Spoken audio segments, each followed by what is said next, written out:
The sequence begins with the numbers 1, 1, 2, 3, 5, 8, 13, 21, 34, and continues indefinitely.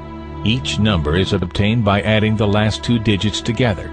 If we were to take a perfect or golden rectangle, break it down into smaller squares based on Fibonacci's sequence, and divide each with an arc, the patterns begin to take shape. We begin to see Fibonacci's spiral. The spiral in and of itself is insignificant. Its importance is revealed in where we find it. Take, for example, the sunflower.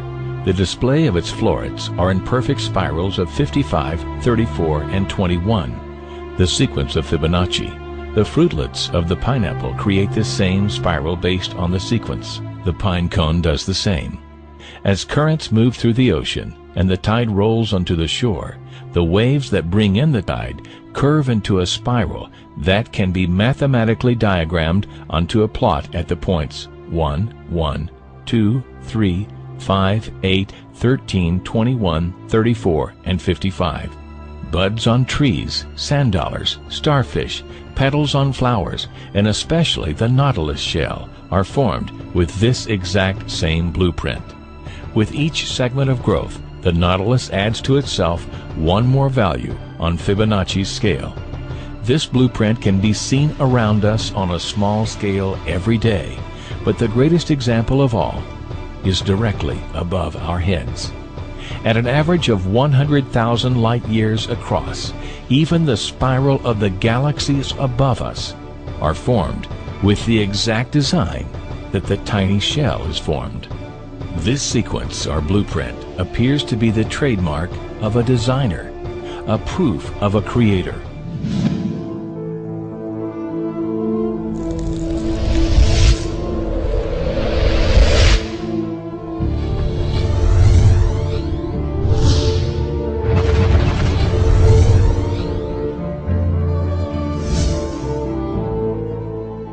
You speak about God. We call Allah God. What is Allah? Allah, from the Islamic perspective, means the God, the absolute, indivisible God. The Holy Quran says, Qul huwa Allahu ahad. Say God is unique, one. Allahu samad. God is independent. Nothing depends. He depends on nothing. Everything depends on Him.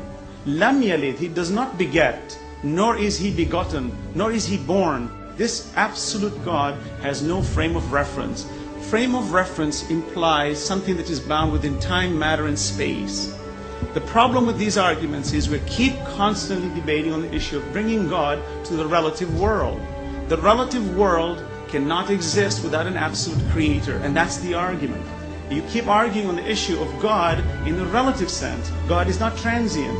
He is the necessary existent. We are the transient existent.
An absolute cannot be defined, but we understand it indirectly, for this relative universe can never exist without an absolute creator.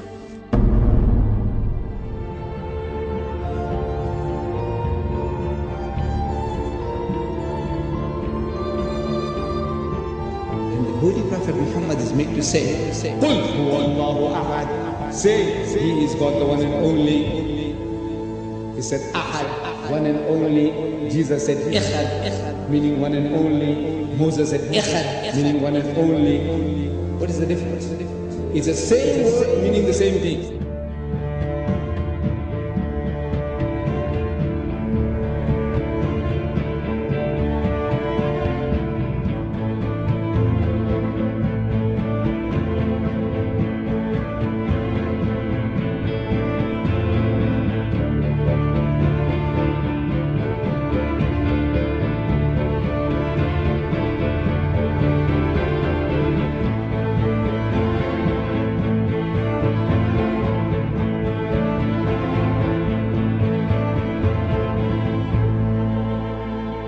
Muhammad could not have known these facts about human development in the 7th century because most of them were not discovered until the 20th century.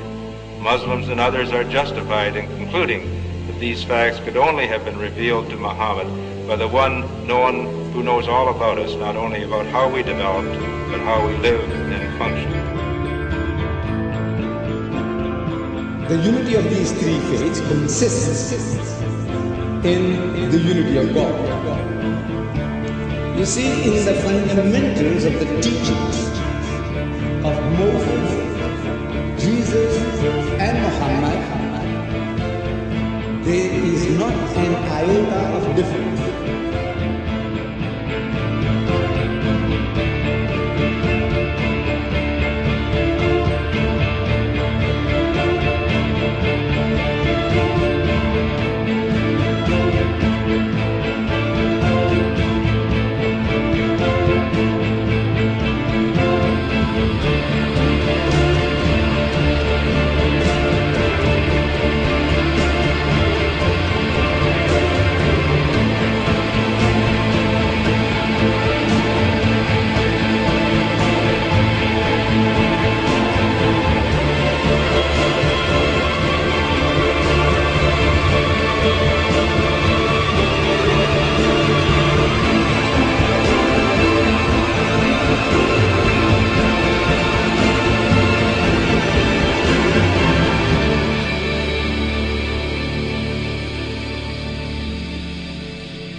But I have left you a book, revealed by God, the Quran, which is light and guidance.